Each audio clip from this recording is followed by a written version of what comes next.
Hello everyone. पिछले videos में मैंने आप लोगों से ज्यामिति का कुछ बेसिक पोर्शन डिस्कस किया था, जैसे कि बिंदु, सरल रेखाएं, कोण, त्रिभुज, चतुर्भुज, वृत्त के बारे में। आज हम लोग वृत्त का प्रॉपर्टीज़ के बारे में थोड़ा डिटेल्स में डिस्कस करेंगे और पूरा ज्यामिति को जैसे हम लोग कुछ हिस्सों में बांट लिए थे, ठीक है, तो इसी तरह से हम लोग हर एक पार्ट का कुछ क्वेश्चंस भी हम लोग सॉल्व करेंगे, ठीक है। अगर इसमें कुछ आप लोगों का डाउट आया तो आप लोग कमेंट करके ज़रूर बताइएगा, ठीक है। तो आज हम लोग वृत्त के बारे में थोड़ा प्रॉपर्टीज़ के बारे में देख लेते हैं थोड़ा, ठीक है। देखिए, पहला प्रॉपर्टीज़ क्या है। यदि किसी वृत्त अथवा सर्वांग समवृत्त के दो चाप सर्वांग सम हो तो संगत जीवाएं समान होती है। यदि किसी वृत्त अथवा सर्वांग सम वृत्त में AB बराबर DE हो तो AB इक्वल टू D, यानी कि देखिए,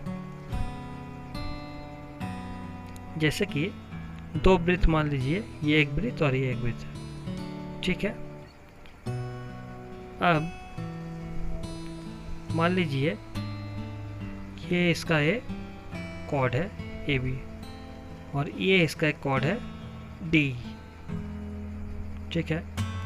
तो अगर AB चाप जो है बराबर DE चाप होगा, यानी कि ये जो चाप है अगर ये DE चाप के बराबर होगा तो AB बराबर DE होगा, मतलब ये AB और ये DE बराबर होगा, ठीक है। ये सर्वांग सम का प्रॉपर्टी है, ठीक है, समझ में आया। ये चाप अगर इसका चाप के बराबर होगा तो ये जो AB है ये DE के बराबर होगा, ठीक है। नेक्स्ट, यदि किसी वृत्त अथवा सर्वांग समवृत्त को दो जीवाएं समान हो तो उनके संगत चाप सर्वांग सम होते हैं, ठीक है। यानी कि मान लीजिए, जैसे आपको बताया कि ये AB और DE हम लोग नाम दे देते हैं इसको, AB और ये DE, ठीक है। अब क्या बोला जा रहा है यहाँ पर कि दो जीवाएं समान है, यानी कि AB बराबर DE है, ठीक है। जस्ट एक नंबर का उल्टा देखिए, अगर AB बराबर DE है तो चाप AB बराबर चाप DE होगा, यानी कि ये जो चाप है ये बराबर DE होगा, ठीक है। बात समझ में आया, क्लियर हुआ। जस्ट एक नंबर का अपोजिट। नेक्स्ट, वृत्त के केंद्र से जीवा पर डाला गया लंब जीवा को समद्विभाजित करता है, ठीक है। देखिए ये क्या बता रहा है, ये एक वृत्त है और ये AB एक इसका कॉर्ड है, ये सेंटर O है, ठीक है। अगर O से यहाँ पर एक हम लोग लंब खींचते हैं, ठीक है, तो ये क्या करेगा, मान लीजिए ये पॉइंट है D, तो ये क्या करेगा, ये जो AB है इसको समद्विभाजित करेगा, यानी कि AD बराबर BD होगा, ठीक है, समझ में आया। अगर AD AB के ऊपर लंब होगा तो क्या होगा, AD बराबर DB होगा, यानी कि दोनों को बराबर हिस्सों में बांट देगा, AD और BD बराबर होगा, ठीक है। और ये एंगल जो है ये 90 डिग्री है, ODB, ठीक है, समझ में आ गया। नेक्स्ट,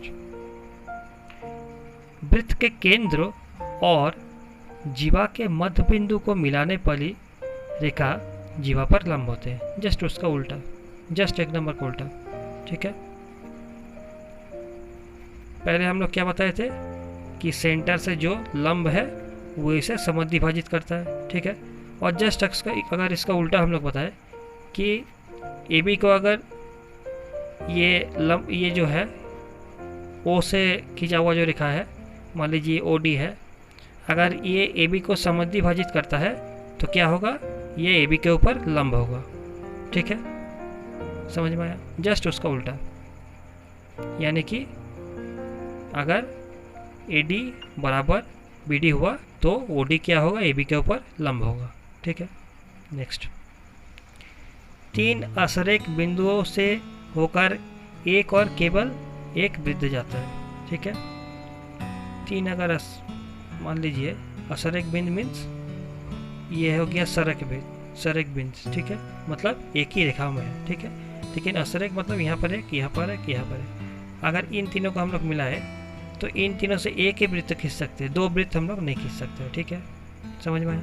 नेक्स्ट, वृत्त अथवा सर्वांग समवृत्त की समान जीवाएं केंद्र से समदूरस्थ होती है। यानी कि देखिए जैसा इस पिक्चर में आप लोग देख पा रहे हैं, ये एक वृत्त है और यहाँ पर AB बराबर CD है, यानी कि ये जो AB है CD के बराबर है। ठीक है, और क्या है, अगर AB बराबर CD होगा तो क्या होगा, OL इक्वल टू OM, यानी कि ये जो केंद्र है, देखिए O है सेंटर। ठीक है, तो यहाँ से जो ये OL है और ये जो OM है ये क्या होगा, बराबर होगा। ठीक है, जहाँ OL लंब AB है, यानी कि ये एंगल जो है 90 डिग्री है, और OM बड़ा लंब CD है, यानी कि ये जो एंगल है ये भी 90 डिग्री है। ठीक है, समझ में आया। तो ये एक 90 डिग्री है और ये एक 90 डिग्री है। ठीक है, ये 90 और ये 90 है। ठीक है, तो अगर ये दोनों 90 डिग्री है तो क्या होगा, यहाँ पर OL इक्वल टू OM होगा, यानी कि ये OL और ये OM ये दोनों बराबर होगा। ठीक है, समझ में आ गया। नेक्स्ट, किसी वृत्त अथवा सर्वांग समवृत्त के केंद्र से समान दूरी पर अवस्थित जीवाएं समान लंबाई की होती है। जस्ट इसका ऑपोजिट। ठीक है, अगर समान दूरी पर है तो समान लंबाई की होगी। नेक्स्ट, किसी वृत्त को वृत्त की 2 जीवाओं में से बड़ी छोटी की अपेक्षा केंद्र से निकटतर होती है। यानी कि देखिए जैसे कि ये आपका एक वृत्त है। ठीक है, और यहाँ पर क्या हुआ, C इसका सेंटर O इसका सेंटर है। ठीक है, तो ये C पॉइंट जो है, यहाँ पर C पॉइंट है, और यदि AB ग्रेटर देन CD है, यानी कि ये जो AB है ये CD से बड़ा है। ठीक है, छोटी बड़ी देखिए, AB बड़ा है, CD छोटा है। ठीक है, और OL लंब AB है, ये OL जो है ये परपेंडिकुलर टू AB है। ठीक है, and OM perpendicular to CD है, यानी कि ये OM जो है परपेंडिकुलर टू CD है, लेकिन AB बराबर CD नहीं है। ठीक है, तो इसमें क्या होगा, इस केस में OL लेस देन OM होगा हमेशा। ठीक है, ये जो है ये OM से छोटा होगा। ठीक है, OL लेस देन OM होगा। ठीक है, पिक्चर में एक बार फिर से आप लोग देख दीजिए, ये OL जो है OM से छोटी होगी। ठीक है, क्योंकि AB लंबाई में बड़ा है और CD लंबाई में छोटे है। ठीक है, ये वृत्त का प्रॉपर्टी है। नेक्स्ट, किसी वृत्त की किन्हीं 2 जीवाओं में जो केंद्र के निकटतर होती है वो दूर वाली से बड़ी होती है। जस्ट इसका अपोजिट, कुछ नहीं, जो आप बताया अभी जस्ट इसका अपोजिट। ठीक है, यानी कि अगर OM बड़ा है OL से तो क्या होगा, AB बड़ा होगा CD से। जस्ट इसका अपोजिट हो गया। ठीक है, नेक्स्ट,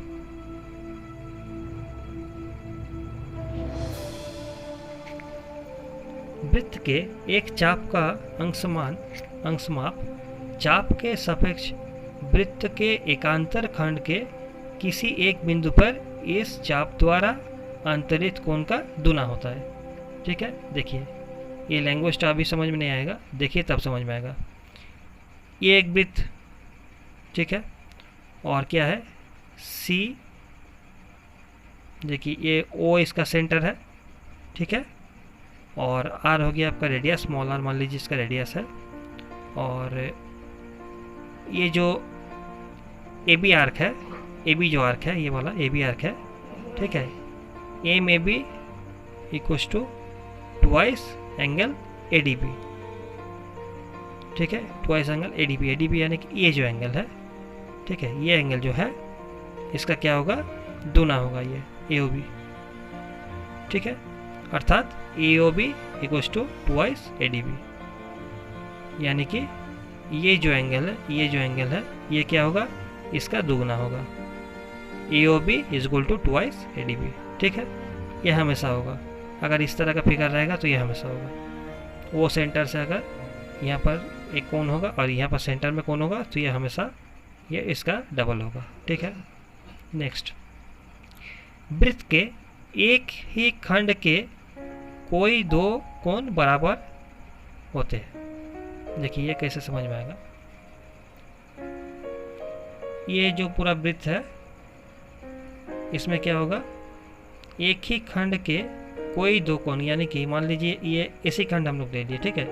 अब ये AC खंड से क्या हुआ, देखिए इधर एक कोण हो रहा और इधर एक कोण हो रहा, ठीक है। ये जो दो कोण बनेगा, ये दो कोण बराबर होगा, यानी कि ABC इक्वल टू ADC होगा, ठीक है, जब AC कॉमन होगा, ठीक है, समझ में आया। Okay, angle ABC equal to angle ADC। Next, अर्धवृत्त का कोण समकोण होता है, ठीक है। ये पूरा सर्कल है, ठीक है, और ये जो AOB है, ये AOB क्या होगा, ये अर्धवृत्त हो गया, ठीक है, ये वाला अर्धवृत्त हो गया। ये अर्धवृत्त का जो ये कोण है ना, यहाँ पर जो कोण बन रहा, ठीक है, ये कोण हमेशा क्या होगा, समकोण होगा, यानी कि ACB बराबर 90 डिग्री होगा, ठीक है। ये O हो गया उसका सेंटर, समझ में आ गया। नेक्स्ट, एकांतर खंड में किसी वृत्त के लघुचाप द्वारा अंतरित कोण न्यून कोण होता है और एकांतर खंड में दीर्घ चाप द्वारा अंतरित कोण अधिक कोण होता है। यानी कि जैसे कि देखिए इस फिगर में आप लोग देख पा रहे हैं, ये वृत्त, सॉरी, ये देखिए ये वृत्त में क्या हुआ, ADB न्यून कोण है, ठीक है। ADB जो है ये मान लीजिए 30 डिग्री या 60 डिग्री कोई भी हो, न्यून कोण है, ठीक है। और ACB जो है ये देखिए अधिक कोण है, ठीक है। ये जो ACB जो है ये क्या हो गया, अधिक कोण हो गया, ठीक है, समझ में आ गया, क्योंकि ये क्या हुआ, दीर्घ चाप द्वारा, ठीक है। और ये क्या हो गया, ये आपका हो गया न्यून कोण जो होता है, ये क्या होता है, ये लघु चाप द्वारा, ठीक है। लघु चाप द्वारा ये मतलब ये छोटा चाप जो है, तो इसमें क्या हो गया, ADB न्यून कोण बन गया और ACB क्या हो गया, अधिक कोण बन गया, ठीक है। एक हो गया आपका लघु चाप द्वारा और एक हो गया आपका दीर्घ चाप द्वारा, ठीक है। नेक्स्ट, अपने एकांतर खंड में वृत्त के किसी बिंदु पर समकोण अंतरित करने वाला वृत्त का चाप अर्धवृत्त होता है, जस्ट उसका ऑपोजिट, जो अभी बताया उसका ऑपोजिट। यानी कि ये जो AB जो है इसका डायमीटर है, O है इसका सेंटर। अगर ये ACB मान लीजिए 90 डिग्री है, ठीक है, ACB अगर 90 डिग्री है, ये एंगल अगर 90 डिग्री है, तो ये जो AB है ये क्या होगा, ये अर्धवृत्त होगा हमेशा, यानी कि ये AB हमेशा डायमीटर होगा, ठीक है। AB होगा अर्धवृत्त, ये जो AB अर्धवृत्त बन गया, ठीक है। ओके, समझ में आ गया, जस्ट उसका ऑपोजिट। नेक्स्ट,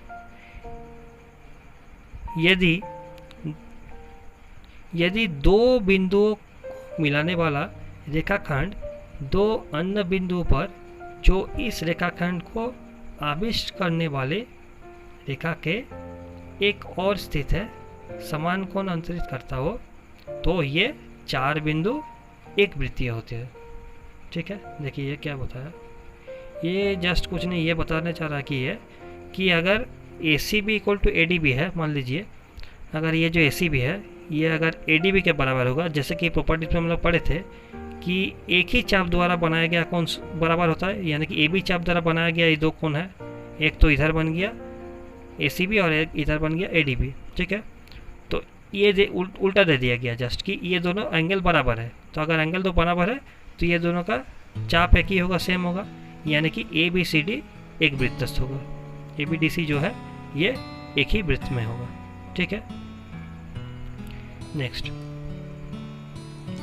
वृत्त अथवा सर्वांग समवृत्त को बराबर जिवाए केंद्र पर बराबर कोण अंतरित करता है। यानी कि ये जो पिक्चर में आप लोग देख रहे हैं, जैसे ये वृत्त का ओ सेंटर है और ए बी बराबर सी डी है, ये ए बी बराबर सी डी है। तो इस केस में क्या होगा, अगर ए बी बराबर सी डी है तो क्या होगा, ए ओ बी जो है वो सी ओ डी के बराबर होगा। ए ओ बी जो है, ये एंगल जो है ये सी ओ डी के बराबर होगा। ठीक है, समझ में आया? देखिए परिभाषा, ये जो लैंग्वेज है, लैंग्वेज को जब आप लोग पढ़ेंगे, ये जस्ट आप थोड़ा वीडियो को पॉज करके लैंग्वेज तो पढ़िएगा, तो लैंग्वेज के साथ जैसे हम पिक्चर को बता रहे हैं, पिक्चर को मैच कीजिएगा। जस्ट लैंग्वेज थोड़ा सा टफ लगेगा, कोई बात नहीं, लैंग्वेज आपको ज़्यादा याद रखने की ज़रूरत भी नहीं है। ये जो पिक्चर है, ये पिक्चर के साथ आप लोग ये फिजिकली मैच कीजिएगा, तब समझ में आ जाएगा। ठीक है, नेक्स्ट, यदि वृत्त अथवा सर्वांग समवृत्त के दो जिवाओं द्वारा केंद्र पर अंतरित कोण बराबर हो तो जिवाएं बराबर होती है। कुछ नहीं, जस्ट इसका ऑपोजिट। देखिए जैसे कि ए ओ बी बराबर सी ओ डी है, ये जो ए ओ बी है बराबर क्या है, सी ओ डी है। ठीक है, ये दो एंगल आपको दे दिया गया, इक्वल है, तो इस केस में क्या होगा, ए बी बराबर सी डी होगा, यानी कि ये जो ए बी है ये सी डी के बराबर होगा। ठीक है, जस्ट उसका ऑपोजिट। ठीक है, समझ में आ गया? नेक्स्ट देखिए, चक्रीय चतुर्भुज के सम्मुख कोणों के किसी भी युग्म का योगफल 180 डिग्री होता है। ये बहुत इंटरेस्टिंग है। क्या हुआ, देखिए चक्रीय चतुर्भुज क्या होता है। चक्रीय चतुर्भुज यानी कि जो वृत्त के अंदर, देखिए वृत्त के अंदर जो चतुर्भुज बना हुआ है, ठीक है, ये सर्कल है और इसका अंदर में ये चतुर्भुज बना हुआ है। ठीक है, तो इस केस में क्या होगा, इस केस में जो जैसे कि मान लीजिए ये ए और सी जो एंगल है, ए और सी है, तो इन दोनों का योगफल क्या होगा, 180 डिग्री होगा। A plus C equal to 180 degree और B plus D equal to also कितना होगा, 180 डिग्री होगा। ठीक है, सम्मुख कोण है, जैसे कि बी और डी सम्मुख कोण है और ए और सी सम्मुख कोण है। ठीक है, समझ में आ गया? तो ये सम्मुख कोण का एडिशन करके कितना आएगा, 180 डिग्री आएगा। ठीक है, समझ में आया? नेक्स्ट, जस्ट इसका अपोजिट, यदि किसी चतुर्भुज का सम्मुख कोणों का युग्म संपूरक हो, यानी कि 180 डिग्री है दोनों का योगफल, तो क्या होगा, चतुर्भुज चक्रीय होता है। यानी कि अगर ए प्लस सी बराबर बी प्लस डी बराबर 180 डिग्री है, तो ए बी सी डी क्या होगा, एक चक्रीय चतुर्भुज, चक्रीय चतुर्भुज होगा। ठीक है, जस्ट उसका अपोजिट, नथिंग। इसमें दे दिया गया पहले से कि ये इसका बी ए प्लस सी बराबर B plus D equal to 180 degree, तो ए बी सी डी क्या होगा, एक चक्रीय चतुर्भुज होगा। ठीक है, नेक्स्ट, वृत्त अपने व्यास पर समर्पित होता है। ये तो हमेशा होगा ही, ये जो बीच में जो व्यास होगा, ठीक है, इसमें क्या होगा, वृत्त समर्पित होता है। ये वाला हिस्सा बराबर ये वाला हिस्सा होगा। देखिए वृत्त का ये जो स्पर्श रेखा एवं छेदक रेखा जो है वो क्या है, जैसे कि मान लीजिए ये जो पिक्चर में आप लोग वृत्त देख रहे हैं, इसमें अगर जस्ट इस टाइप का एक रेखा गया स्ट्रेट, तो इसको क्या करेंगे हम लोग, टेंजेंट यानी स्पर्शक। ठीक है, स्पर्श रेखा। ठीक है, जो वृत्त को क्या करता है, एक ही बिंदु में स्पर्श करेगा। तो यहाँ पर ए भी एक स्पर्श है। ठीक है, ओ पी लंबवत है। ठीक है, अब क्या बोला जा रहा है यहाँ पर, तो अगर यहाँ बोल रहा है कि अगर ए पी भी है वृत्त का स्पर्श रेखा, ठीक है, और स्पर्श बिंदु अगर P है, तो क्या होगा, OP लंब AB होगा। यानी कि ये जो स्पर्श है, ये P बिंदु पर स्पर्श हो रहा, ठीक है, और ये OP जो है, ठीक है, ये का रेडियस है। तो क्या होगा, अगर P पे स्पर्श पे अगर ये रेखा हम लोग खींचेंगे ये रेडियस को, तो क्या होगा, ये हमेशा 90 डिग्री होगा। ठीक है, समझ में आया? OP भी बराबर 90 डिग्री होगा। ठीक है, कोई भी अगर मान लीजिए यहाँ पर खींचे हम लोग, नॉट ओनली दिस, अगर साइड में यहाँ से लिए मान लीजिए इसको इस तरह से, और यहाँ से हम लोग इस तरह से खींचे तो ये भी 90 डिग्री होगा। किसी भी जगह पे यहाँ पर भी इस तरह से अगर खींचे, यह खींचे तो ये 90 डिग्री होगा। ठीक है, समझ में आ गया। नेक्स्ट, वो रेखा जो त्रिज्या के छोर बिंदु से होकर जाती है और इस पर लंब है, वृत्त की स्पर्श रेखा कहते हैं। जस्ट इसका अपोजिट, कुछ नहीं, दोनों प्रॉपर्टी अपोजिट अपोजिट दिखा रहा। जैसे कि ये अगर लंब दिया गया है, पहले से दिया गया ये लंब, और ये अगर ये भी एक रेखा है तो क्या होगा, पी बिंदु पर ये स्पर्श होगा। ठीक है, यानी कि ये भी एक स्पर्श रेखा होगा। ठीक है, नेक्स्ट, किसी बाह्य बिंदु से वृत्त पर खींची गई दो स्पर्श रेखाओं के लंबाई बराबर होते हैं। ये भी एक इंटरेस्टिंग है। जैसे कि ये बाह्य बिंदु यानी कि एक्सटर्नल पॉइंट है, वृत्त के बाहर में है, ओ है। ठीक है, ये ओ पॉइंट है। अब यहाँ से क्या किया, दो स्पर्श निकाले, ये एक स्पर्श, ये एक स्पर्श। ठीक है, तब यहाँ पर पी से टच कर रहा है, यहाँ पर क्यू पर टच कर रहा है, तो क्या होगा, ओ पी बराबर ओ क्यू होगा। ठीक है, हमेशा। नेक्स्ट, यदि किसी वृत्त के दो जीवाओं वृत्त के अंदर या बढ़ाने पर बाहर प्रतिच्छेद करती है तो एक जीवा के दो खंडों से बने आयत का क्षेत्रफल दूसरी जीवा के दो खंडों से बने आयत का क्षेत्रफल के बराबर होता है। लैंग्वेज बहुत टफ लग रहा है। लैंग्वेज से हम जैसे ही बताएं आपको कि आप फिगर को बनाइए। यहाँ पर जैसे देखिए, ये दो आपको वृत्त दिखाई दे रहा है, एक तो ये वाला और एक ये वाला। ठीक है, अब यहाँ पर क्या बोला जा रहा कि PA.PB जो है, ये PA जो है और ये PB जो है, ठीक है, ये क्या होगा, PC.PD होगा। यानी कि ये PC जो है और PD, ये दोनों का मल्टीप्लिकेशन बराबर होगा। ठीक है, जैसे कि यह लैंग्वेज देखिए, आप समझ में आ जाएगा कि किसी वृत्त के दो जुबाएं वृत्त के अंदर या बढ़ाने पर बाहर प्रतिच्छेद करती है। इसमें अगर पहला वाला में आप ये अंदर प्रतिच्छेद हुआ और ये बाहर प्रतिच्छेद हुआ। ठीक है, तो दोनों ही केस में क्या होगा, ये जो आयत बनेगा ना, इसका क्षेत्रफल क्या होगा, दूसरी जीवा के दो खंड से बने आयत के क्षेत्रफल का बराबर होता है। इसलिए इसको हम लोग इस तरह से लिख सकते हैं कि PA.PB equal to PC.PD। PA.PB मतलब ये जो PAB जो आयत बन रहा है इसका क्षेत्रफल होगा PA.PB, और एक हो गया आपका PC और PD, ये हो गया आपका PC और PD। मतलब यहाँ पर जैसे PC और PD ये आ गया, यहाँ पर बाद में क्या होगा, ये अगर एक्सटर्नल है तो ये PC ये हो गया, और ये हो गया PD कौन सा हो गया, ये पूरा आपका पूरी PD। ठीक है, और यहाँ पर क्या होगा आपका, ये हो गया PA और ये हो गया आपका पूरा वाला PB हो गया। ठीक है, तो PA.PB इक्वल टू PC.PD दोनों ही केस में होगा। ठीक है, समझ में आ गया। इस लैंग्वेज को आप लोग खाली इस तरह से याद रखिएगा, मतलब जो आपका मैथमेटिकल फॉर्म है इस तरह से याद रखिएगा, तब समझ में आएगा। ठीक है, लैंग्वेज थोड़ा सा टफ लगेगा, लेकिन ये जो प्रॉपर्टीज़ है ना, ये आप लोग थोड़ा सा ये मैथमेटिकली याद रखिएगा प्रॉपर्टीज़ को, तब आप लोग को ईजी लगेगा। लैंग्वेज थोड़ा सा आप लोग को घुमा के दिया जाता है। देखिए, और एक प्रॉपर्टी जो है इसमें भी देखिए, पिक्चर को देखिएगा। यदि PAB एक वृत्त ले लिए मान लीजिए, उसका छेदक रेखा क्या है, देखिए PT हो गया स्पर्श रेखा, और यहाँ पर PAB हो गया छेदक रेखा, यानी कि वृत्त को छेद कर गया, इसको छेद कर गया। ठीक है, और PT हो गया स्पर्श, मतलब PT छेद नहीं किया, लेकिन PAB किया छेद कर गया वृत्त को। ठीक है, तो इस केस में क्या होगा, इसमें PA.PB equal to PD square होगा। मतलब ये PA जो है PA और ये PB जो है PB, मतलब ये वाला पूरा PA और PB का डॉट क्या होगा, मल्टीप्लिकेशन क्या होगा, PT स्क्वायर के बराबर होगा। यानी कि ये PT है PT स्क्वायर होगा। ये भी एक प्रॉपर्टीज है, इसको जस्ट प्रॉपर्टीज़ की तरह याद रखिए लोग, एक मैथमेटिक्स में काम में आएगा। ठीक है, PA.PB equal to PT square होगा। ठीक है, ये सब प्रूफ किया जा सकता है। ठीक है,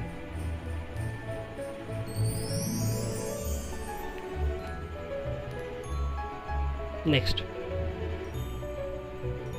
यदि वृत्त की स्पर्श रेखा के स्पर्श बिंदु से एक जीवा खींची जाए तो इस जीवा द्वारा दी हुई स्पर्श रेखा के साथ बनाए गए कोण संगत एकांतर खंडों में बनाए गए कोण के क्रमश बराबर होते हैं। ये भी देखिए लैंग्वेज को जस्ट मैथमेटिकल फॉर्म में देखिए तब समझ में आ जाएगा। ये जो QPB एंगल है, देखिए यहाँ पर जो ये स्पर्श किया है ये AB स्पर्श है, ठीक है, और P बिंदु में स्पर्श किया है, ये P बिंदु है, ठीक है। और अब देखिए ये जो इसमें कहने का मतलब ये है कि ये जो QPB एंगल बन रहा है, दो एंगल देखिए QPB और PRQ। QPB कौन वाला है? QPB है आपका, ये देखिए ये वाला QPB ये एंगल, और PRQ देखिए PRQ कौन सा है? PRQ यानी कि ये, ठीक है। ये अगर बराबर है, ये दोनों अगर बराबर है तो यहाँ देखिए APR बराबर PQR। APR कौन सा है? देखिए APR कौन सा है? यहाँ देखिए APR यानी कि ये एंगल, और PQR कौन सा है? PQR यानी कि ये वाला, ठीक है। ये दो बराबर है, ठीक है। आप लैंग्वेज को मैच कर लीजिएगा तो समझ में आ जाएगा कि यदि वृत्त की स्पर्श रेखा के स्पर्श बिंदु से एक जीवा खींची जाए, जैसे कि यहाँ पर एक जीवा खींचा गया है और इस जीवा द्वारा ही दी हुई स्पर्श रेखा के साथ बनाए गए कोण, यानी कि ये स्पर्श रेखा है और इसके साथ जो बनाया गया कोण है ये कोण, ठीक है, संगत एकांत खंड में बनाए गए कोण के क्रमश बराबर होते हैं। इसलिए ये क्या हुआ? इसका बराबर हो गया, QPB बराबर PRQ हो गया, ठीक है। और एक तो क्या हुआ? APR, ये भी तो एक हुआ ना एंगल यहाँ पर, तो ये किसके बराबर होगा? ये एकांतर कोण कौन सा है? ये वाला के बराबर, ठीक है, समझ में आ गया। नेक्स्ट, यदि वृत्त के जीवा एक छोर बिंदु से होती हुए खींची गई रेखा और जीवा के बीच का कोण एकांतर खंड में जीवा द्वारा अंतरित कोण के बराबर हो तो ये रेखा वृत्त की स्पर्श रेखा होती है। जस्ट इसका अपोजिट, कुछ नहीं, जस्ट इसका अपोजिट। क्या हुआ? यहाँ पर पहले से आपको दिया गया है कि QPB बराबर PRQ, यानी कि ये एंगल बराबर ये एंगल और ये एंगल बराबर ये एंगल दिया गया है। तो इसमें क्या होगा? इसमें हम लोग जस्ट इसको अपोजिट बता सकते हैं पहला वाला का, कि ये भी वृत्त बिंदु P पर स्पर्श करेगी, यानी कि ये AB जो है स्पर्श होगा और P बिंदु स्पर्श होगा, ठीक है।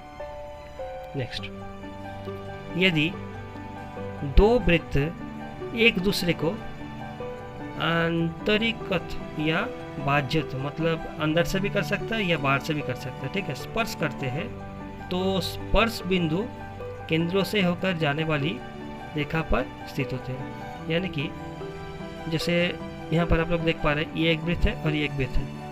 ये लोग कहाँ स्पर्श किया है? एक दूसरे को A पर, ये पॉइंट पर स्पर्श किया है, ठीक है। अब बोला जा रहा है ये इसका सेंटर है O, इसका सेंटर है O डैश, ठीक है। तो ये क्या होगा? ये जो O डैश R जो है और एक तो जो है OR है, R मतलब रेडियस, ठीक है, COR इसको इस तरह से रिप्रेजेंट कर रहा है सेंटर को, ठीक है। ये क्या होगा? एक दूसरे का A पर स्पर्श करते हो जाता है तो A रेखा O डैश पर ही स्थित होगा, यानी कि कहने का मतलब है कि ये समरेख होगा, ठीक है, समरेख होगा। मतलब ये जो पॉइंट है ना, ये पॉइंट इस AB रेखा पर स्थित होगा, ठीक है, ये पॉइंट। तो यहाँ पर ये पॉइंट क्या हुआ? ये पॉइंट हो गया और ये AB जो है ये क्या? O डस्ट, ठीक है, ये O डस्ट, यानी कि ये O डस्ट खींची गई जो रेखा है इसके अंदर ही A पॉइंट होगा, यानी कि ये स्पर्श बिंदु होगा, ठीक है, समझ में आ गया। नेक्स्ट, यदि दो वृत्त एक बिंदु पर स्पर्श करते हैं तो इन वृत्तों के स्पर्श बिंदु पर एक उभयनिष्ठ स्पर्शिका होते हैं। जस्ट उसका अपोजिट, कुछ नहीं, इसका अपोजिट हो गया। जैसे कि ये जो देखिए ये PQ दोनों वृत्तों का स्पर्श है, ये PQ क्या है? दोनों वृत्त का स्पर्श है, ठीक है। तो यहाँ क्या होगा? A पर एक उभयनिष्ठ स्पर्श रेखा होगा। ये आपका अंदरों अंदर इसको स्पर्श कर रहा, ठीक है। यहाँ पर भी एक कॉमन पॉइंट है और ये क्या हो गया? स्पर्श हो गया, ठीक है। अब कुछ इम्पोर्टेंट हम लोग प्रॉपर्टीज को याद में रखते हैं थोड़ा। जैसे कि एक वृत्त का एक ही केंद्र हो सकता है। किसी वृत्त के परिधि के किसी एक बिंदु पर एक और केवल एक ही स्पर्श रेखा खींची जा सकती है, ठीक है। और समांतर चतुर्भुज क्या होता है, ये देखिए, ये किसी समांतर चतुर्भुज के सभी भुजाएं एक वृत्त को स्पर्श करे तो ये समांतर चतुर्भुज समचतुर्भुज होता है हमेशा, ठीक है। इस तरह से ये प्रॉपर्टीज आप लोग थोड़ा नोट कर लीजिएगा, ठीक है। कुछ मेन प्रॉपर्टीज यहाँ पर नोट किया हुआ है और है आपको, जहाँ आप लोग थोड़ा नोट कर लीजिए इसको वीडियो को पॉज करके। देखिए जैसे वैसे वृत्त या समान वृत्तों के त्रिज्याएं समान होती है, और इसमें क्या बोला है, व्यास समान होती है, इसमें समान वृत्त कहलाता है। किसमें ना, वृत्त जिनके त्रिज्याएं समान होते हैं, ठीक है। अगर त्रिज्याएं समान हुआ तो समान वृत्त तो होगा ही हमेशा। और लास्ट प्रॉपर्टीज क्या है, तो लास्ट है शायद, समान वृत्तों का परिधि समान होती है, तो आप लोगों को पता ही है। हाँ ये बहुत, देखिए ये बहुत इम्पोर्टेंट देखिए, ये बहुत इम्पोर्टेंट नंबर 12। देखिए ये आप लोग याद कीजिएगा, ये एक वृत्त है, ठीक है। एक पॉइंट, यहाँ एक पॉइंट है P, यहाँ एक पॉइंट है, इसका ऊपर एक पॉइंट है P, और एक पॉइंट है, इसके ऊपर है, एक बाहर में है और एक अंदर में, ये P, ठीक है। यहाँ पर एक पॉइंट ले लिया P, तीनों P लिख दिया इसको, ठीक है। एक पॉइंट अंदर में, एक पॉइंट बाहर में, एक पॉइंट परिधि में। तो ये कैसे पता चलेगा हम लोग को कि कौन सा कहाँ पर है। यदि R बराबर D है, ठीक है, यानी कि D क्या हुआ, केंद्र से बिंदु P की दूरी, ये मान लीजिए केंद्र है, ये केंद्र से P की दूरी, ठीक है, केंद्र से P की दूरी, ये हो गया R। अगर R बराबर D हो तो क्या होगा, B P परिधि पर स्थित होगा, यानी कि P परिधि पर स्थित होगा, यहाँ पर P होगा, ठीक है। अगर R ग्रेटर देन D हुआ, ठीक है, यानी कि इस केस में क्या होगा, R ग्रेटर देन D हो गया, ठीक है। तो क्या होगा, P वृत्त अंदर स्थित होगा, नहीं सॉरी ये केस नहीं, इसमें R लेस देन D हो रहा है, R लेस देन D हो रहा है। और इस केस में मान लीजिए ये पॉइंट अंदर में जो है, इस केस में क्या होगा, इसमें R ग्रेटर देन D होगा, ठीक है। तो P क्या होगा, वृत्त के अंदर स्थित होगा। और अगर R लेस देन D हुआ, जैसे कि ये वाला case, R less than D, ये वाला केस, ठीक है, ये वाला case, R less than D होने से क्या होगा, P वृत्त के बाहर स्थित होगा, ठीक है। ये बहुत इंपॉर्टेंट है, समझ में आया। R क्या हो गया, R हो गया सिंपली इसका रेडियस, और D क्या हो गया, जो पॉइंट हम लोग ले रहे हैं बाहर में या परिधि में या अंदर में, उसका सेंटर से दूरी, ठीक है। वो कहाँ पर है ये हम लोग को नहीं पता है, लेकिन उसका सेंटर से दूरी हम लोग को पता है, ठीक है।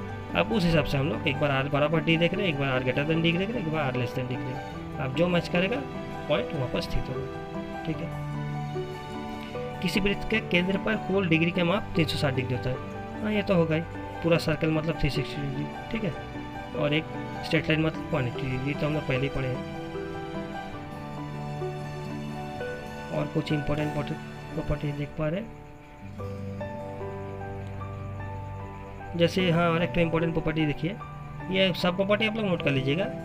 और एक तो देखिए जैसे हम बता रहे हैं, यदि दो वृत्त परस्पर अंत स्पर्श करते हैं तो उनके केंद्र के बीच की दूरी उनकी त्रिज्याओं के अंतर के बराबर होगी। हाँ ये भी बहुत इंपॉर्टेंट है।